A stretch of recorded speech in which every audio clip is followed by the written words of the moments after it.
Hello and welcome to today's new episode. In this video, in this new episode, I'm going to narrate you one particular sector. My motive is not to update you on that particular sector because earlier also I made lots of videos on the current update of the sector. But this particular video is meant for something else. As I have started the series of fundamental analysis, learning fundamental analysis. So this sector analysis is a part of this fundamental analysis. And from that aspect, I just wanted to explain you what is the like how cement sector should be analyzed. So see, basically, very important is understanding the sector because is sector comes second in our top-down approach, right? Top-down approach starts with economic analysis, then comes sector analysis, and then come company analysis. So we cannot, like so far, whatever the video I have created related to fundamental analysis, those are confined within uh, financial analysis, right? We are currently discussing on financial analysis, but you cannot confine yourself within the financial analysis because financial analysis is only a small part, or let's say a significant part of the company analysis, but it's not all. For decision making, whether hold your own portfolio, you want to take your own decisions, or you'd like to build your career in equity research, you have to have a clear cut understanding of the company, of the sector, as well as of the economy. And from that aspect, sector is very important, and all sectors are not similar. There are very different sector has their different set of structure, set of studies, set of different terminologies. Those are something we need to take care of. Now, let's say one particular sector, chemical. So there are various chemicals involved in this particular sector. What we need to understand the value chain of different chemicals. Let's say phenol. Our today's topic is not chemical, right? I'm just giving you example. So let's say phenol. We need to understand from where phenol is manufactured. Phenol is manufactured from uh, certain crude derivative, right? So how this phenol, that particular chemical is converted into phenol. So there are various steps and different companies, or let's say there are various molecules involved in the process, and different companies are producer of that particular molecule. Now, price fluctuation of different molecules basically govern the end product price, your phenol price. All right. So urea price is governed by ammonia price, right? So any fluctuation in the input cost will impact your output cost. So you have to understand the value chain quite well. All right. So this is chemical sector. Pharmaceutical sector, if you start studying pharmaceutical sector, you will find it is very niche and complicated sector. There are two segments. One is active pharmaceutical ingredient, API. Another one is the formulation, which is your medicine, right? So these two different parts, these two different parts are there, and it comprises of your total sector. Now, in medicine, in formulation, again, there are various, I would not say vertical, these are called therapeutic areas, right? Various therapeutic areas like oncology, like anti-infective, let's say hypertension, right? So cardiovascular. So there are various different therapeutic areas we have to take care of. There are various molecules involved in these separate uh, therapeutic areas, right? And There are in the API also, we need to understand in the API also these therapeutic areas are there, because for cardiovascular, certain API will be involved, right? So we need to understand all of these to understand or to have a grip on the sector. Now we have to understand which company, like what is the stand of different companies. Dr. Reddy is a manufacturer of formulation, but they also manufacture APIs for their captive consumption. There are various companies who are manufacturing APIs for the various drug companies, pharmaceutical drug companies, drug manufacturers who have backward integrated API facilities. Some of the API is consumed internally, some of the extra APIs are sold outside. But the company may have presence in 10 different therapeutic areas, but does not mean that it will be producing 10 different APIs. For many cases, like manufacturing API in-house is not viable. You have to import because the import is cost effective. So all these steps are very, very important for have a to understand or to analyze one particular sector. So these are something we need to take care of. Today, our sector is cement. Why I have started, I'm starting with cement because cement is very plain vanilla kind of sector. Like there is no more much complication. We need to understand the value chain, where is the stand of different companies. That's it. And this value chain is very simple. There are not like lots of companies are not involved here, right? Textile value chain. There are 4 steps in the textile value chain. The main cotton textile value chain I'm referring. So there are 4 different segments involved in textile. That is also a kind of plain vanilla. But if you go to pharmaceutical, it's very complicated because there are different therapeutic areas, different APIs, so many molecules, and simultaneously regulations.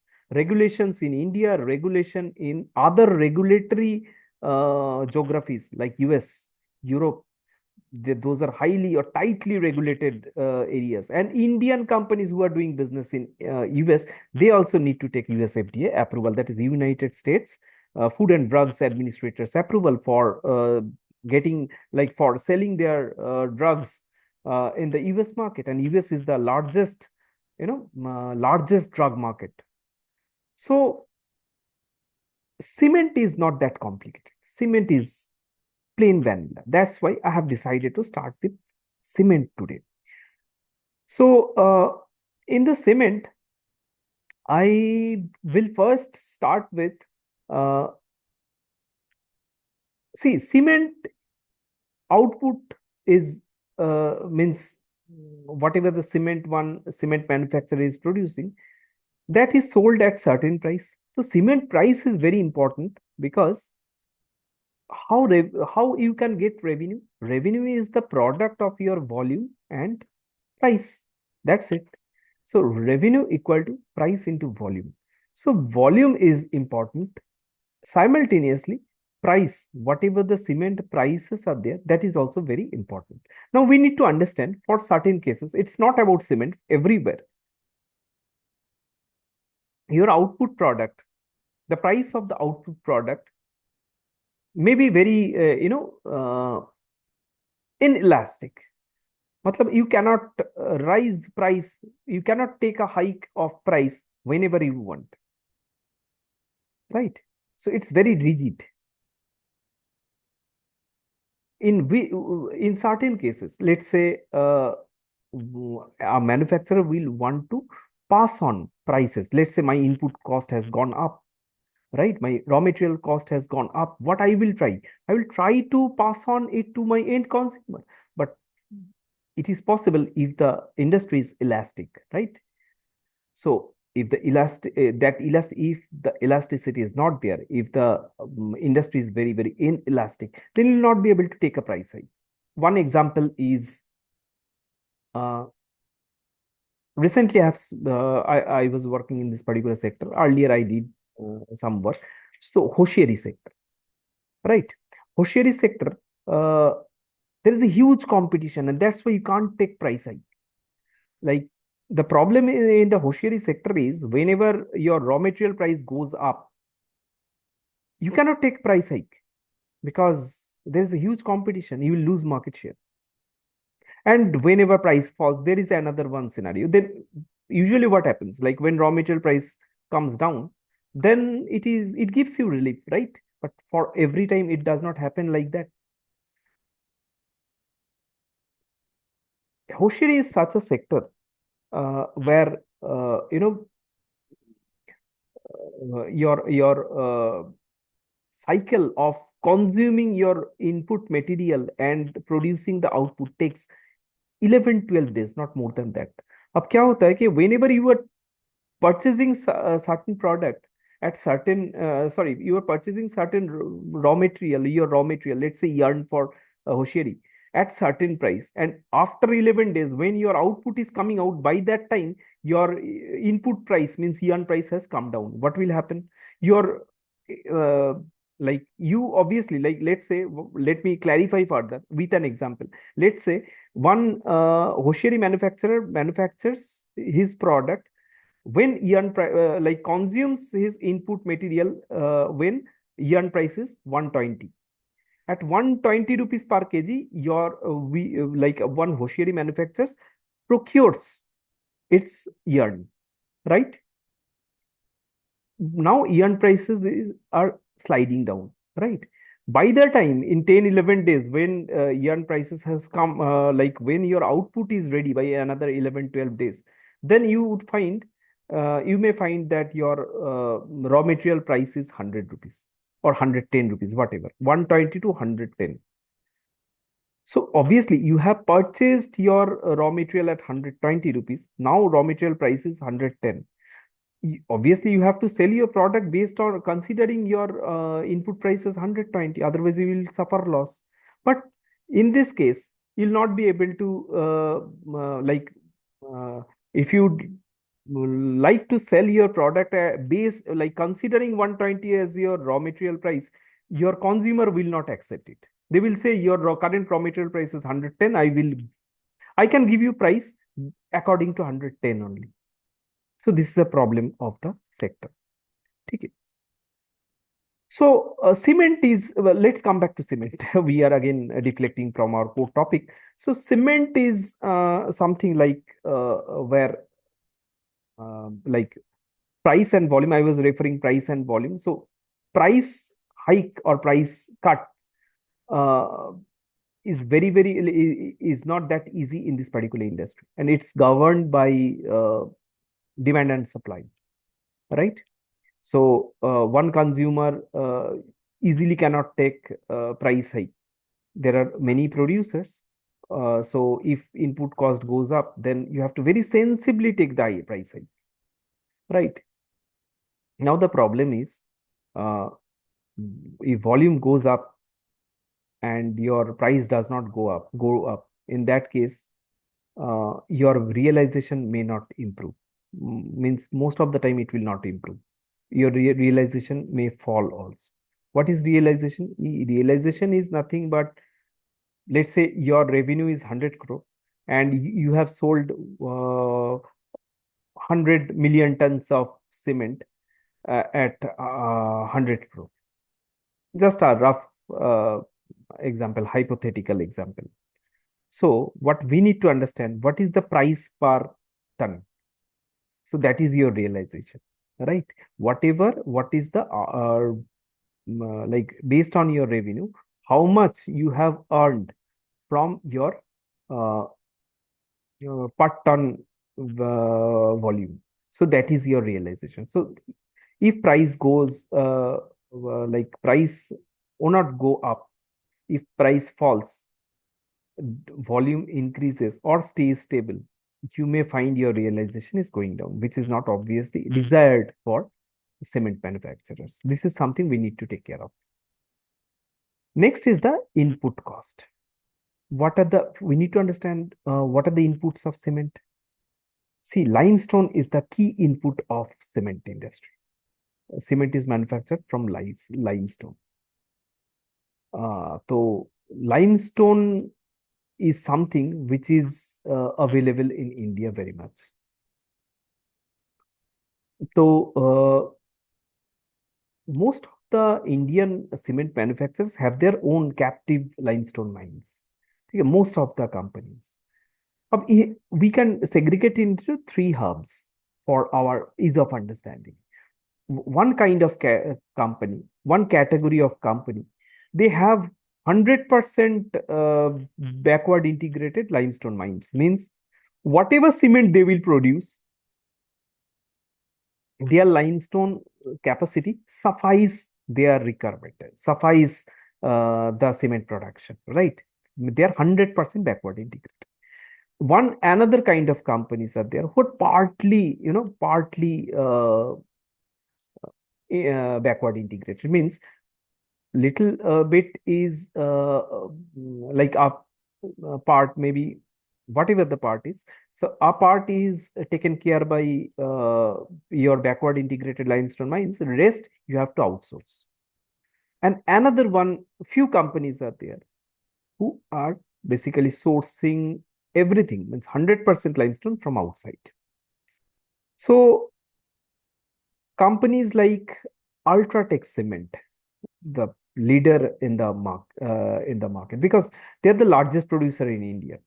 Uh, they are producing around 150 million tons per annum, and they are still expanding their capacity. By FY27, they have said they will be increasing their capacity around 187 million tons. What I can recall, figure maybe a little here and there. 150, I said its current capacity, maybe 153 or 154.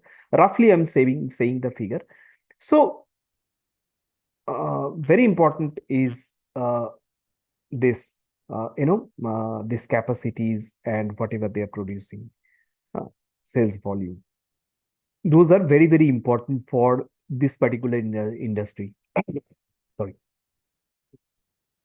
So Ultratech Cement, I said, like, they are fully backward integrated. Whatever limestone mines they have, that is enough to cater their entire production.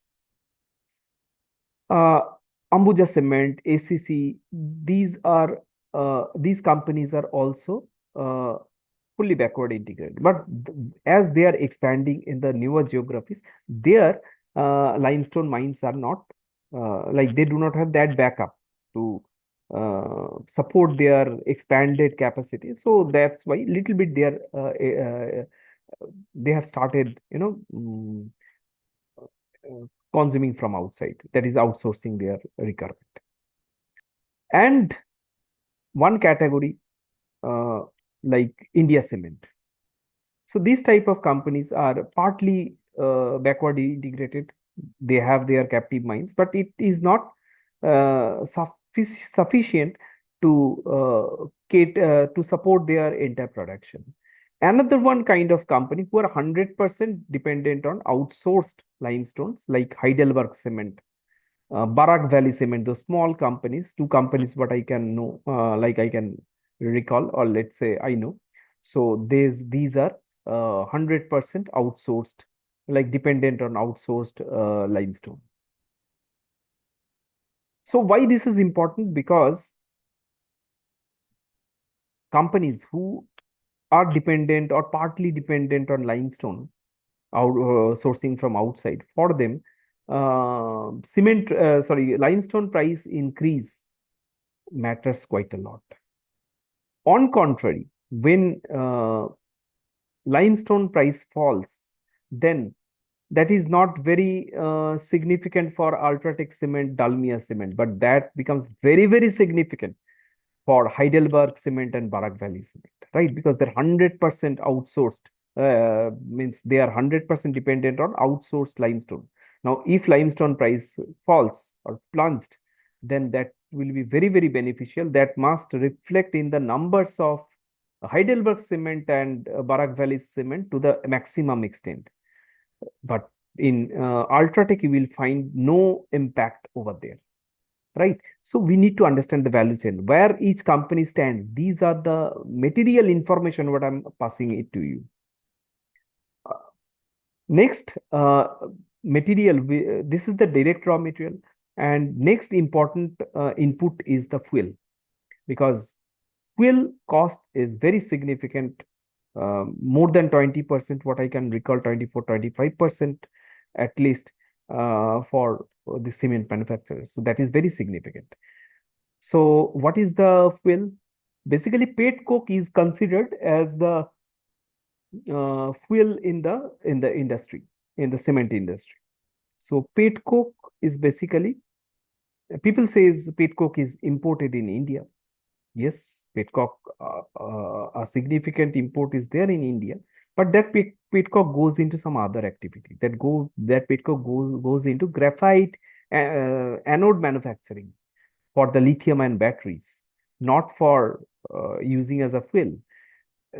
This pet coke used for fuel are banned to be imported in India. Please note it. So cement companies are sourcing pet coke from the indigenous source only, not from any outsourced outside sources. So pet coke companies, like, from where this pet coke is sourced? Cement companies manufacturing pet coke of their own? No. Pet coke is something which is not manufactured in the cement facilities. These are manufactured as a byproduct in the refineries. So all refineries at their all refinery means all refinery companies at their each and every refinery produce pet coke.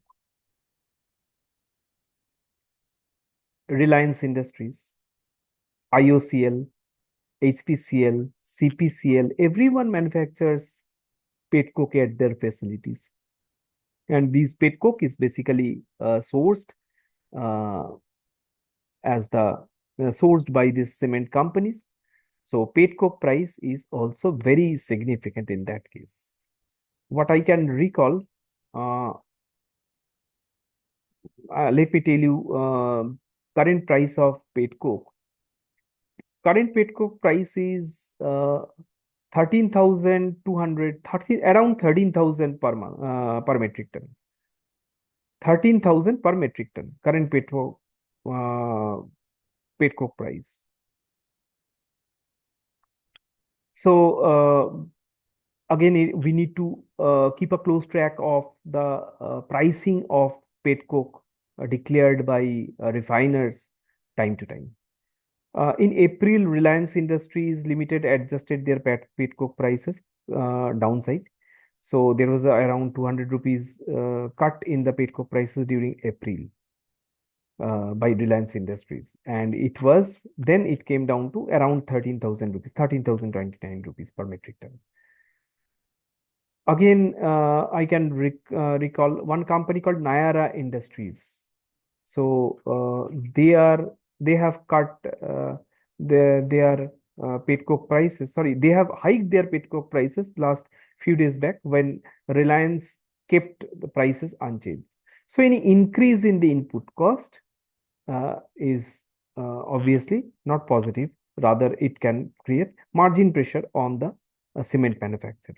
That is something we need to take care of. So limestone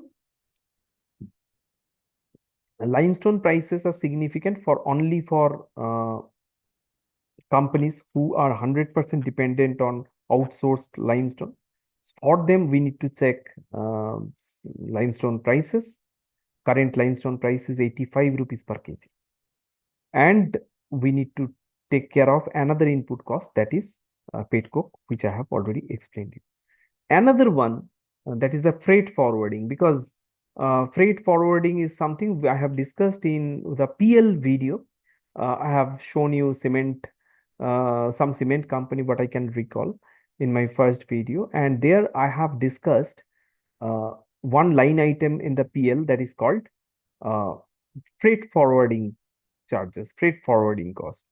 So what is freight forwarding? Because cement raw materials are bulky and output is also bulky. You have to source the uh, your limestone from the mines to your warehouse to your production unit, right? So it, like, there is a huge transportation involved over there.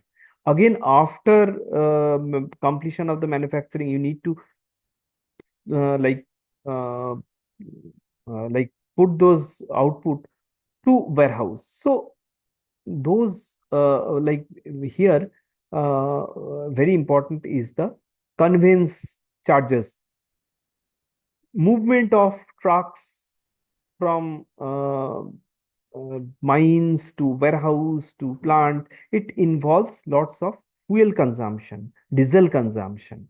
So any increase in the diesel prices, any increase in the crude prices can have significant impact on the margin of these companies, cement companies. That means three factors: limestone, pet coke, and uh, that is called uh, crude, means your crude oil. So these three factors we have to take care of if we would like to analyze cement companies. So any price hike is always may impact the margin, may impact the margin rather. Only thing we need to understand, if the for limestone companies who are 100% captive, who have 100% captive mines, for them it is immaterial. But companies who are partly outsourcing or fully dependent on outsourced limestone, they will be uh, impacted in case of any price hike, and they will be most benefited if there is a price fall in the uh, limestones. And pet coke, similarly, pet coke may like price increase in the pet coke may impact all cement manufacturers. So we need to take care of, we need to monitor these two three pricing closely, right? So crude is something we are aware of. Limestone is not that significant. Very important is pet coke, right? Which we can get the essence from the refiners. So this is the structure of this particular sector which we need to take care of. Now, another one factor that is, acha, before that, I just wanted to tell you what could be the drivers of the cement industry. Uh, one cement industry, these input factors I have told you, those are like margin is dependent on this factor, and growth of the sector is very much dependent on infrastructure activities, capex, government capex especially, right? How the infrastructure activities are going on. So if infrastructure activities are on full swing, then this is positive, and that is why cement is not positive during the monsoon, right? Cement performance remains muted, its volume remains muted during the monsoon because infrastructure activities are impacted, or let's say partly closed during the monsoon season. So we need to understand uh, like who drive the prices, or let's say fit of the cement companies. So these factors we need to take care of as far as top line, or as far as top line growth is concerned. We have to understand the from the capex point of view, how government capex is doing, how housing sector is doing, because housing sector consumes a significant uh, chunk of cement. So how your real estate companies are doing, real estate sector is doing. So all together, like it determines the fate of the cement companies. There was housing for all announcement for the government, and it basically triggered uh, lots of cement.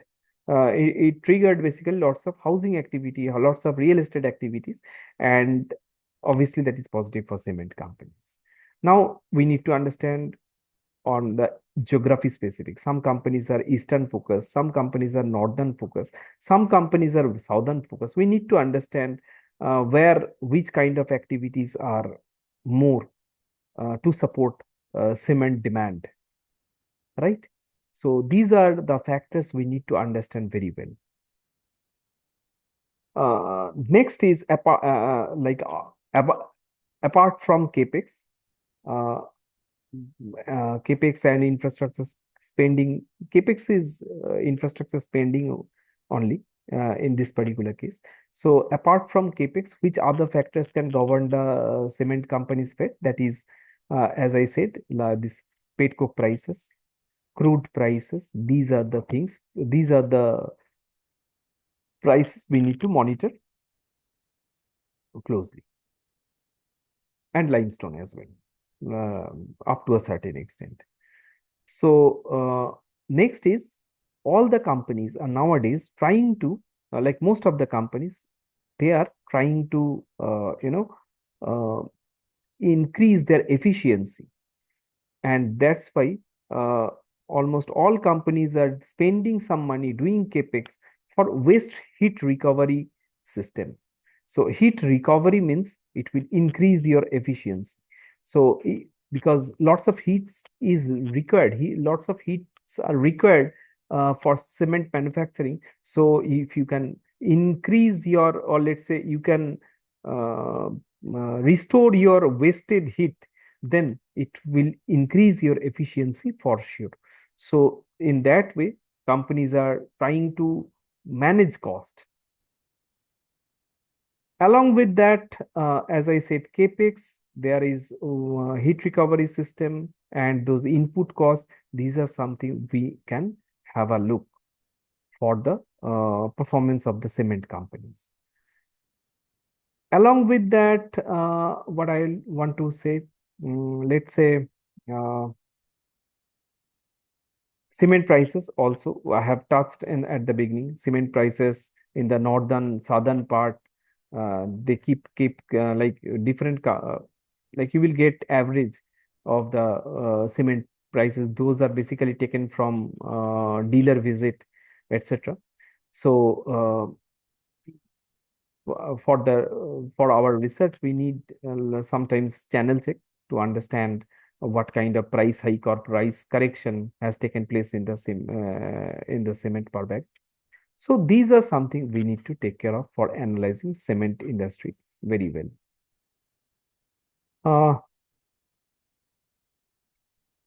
Apart from that, I think I have covered almost all the points. So we need to understand which company stands at what value chain. That is very important in terms of limestone limestone capacity they have. And another one thing we need to understand, as I said, waste recovery is like companies are doing capex for waste recovery, waste heat recovery system. Another two factors are governing the cement companies' performance, or we can set the outlook. We can understand the outlook from another couple of factors. One is the capex, what the company is doing. Earlier, I have said government capex for the infrastructure spending. Now I'm saying capex for the companies. So companies, like, let's say what I can recall, around Ultratech Cement declared around 13,000 crore of capex, right? Dalmia Cement, how much? They also have announced 700-800 rupees capex in FY25. FY26 उसके ऊपर और कुछ है, exactly I can't recall the figure. Okay. So these figures are very important. So these companies are expanding their capacities, their brownfield capacities. Many of the companies are setting up their greenfield plants as well. Uh, they are spending after backward integration for sometimes for acquiring or participating in the limestone mining tenders and all. So these are the factors we need to take care of. Along with that, along with the this capex for the company, capex of the company for their own facility. Another one factor is also governing, that is the consolidation. Consolidation means, uh, let's say, in the first half, H1 FY25, Reliance Industries has taken over, means has taken the stake of India Cement, right, by equity investment. So this is significant. Similarly, Ambuja Cement has taken over one small company called Penna Cement, right? So these merger and acquisition activities are also very significant and proactive in this particular sector. Dalmia Cement has constantly been taken, has been is taking over various companies, small companies. So these are very relevant, very important for the sector, and we need to understand the developments. We need to understand the developments of this kind. So in that way, now we have to understand like what is the cost involved, after putting the money in the acquisition, what would be the revenue generated, what would be the margin, what would be the profit generated by the company, what kind of revenue addition is expected, what is the asset turnover. So all those stuffs we need to understand. So this is the structure of the cement industries. If you really want to analyze by yourself, then I'm very sure I have explained you in and outs of the industry. You will be able to take decision. You will be able to have your equity research for this particular sector by yourself. Only thing you need to have the tracker, and tracker means only random price will not help you. We need to understand the trend. So tracking the price trend is very important. So this was it from my side in this particular video. I hope you have enjoyed this particular video, got lots of input, and if you find it really helpful, then I deserve a like. And also please don't forget to subscribe my channel for getting informative videos going forward. Thank you so much for your valuable time, and have a great investment time forward.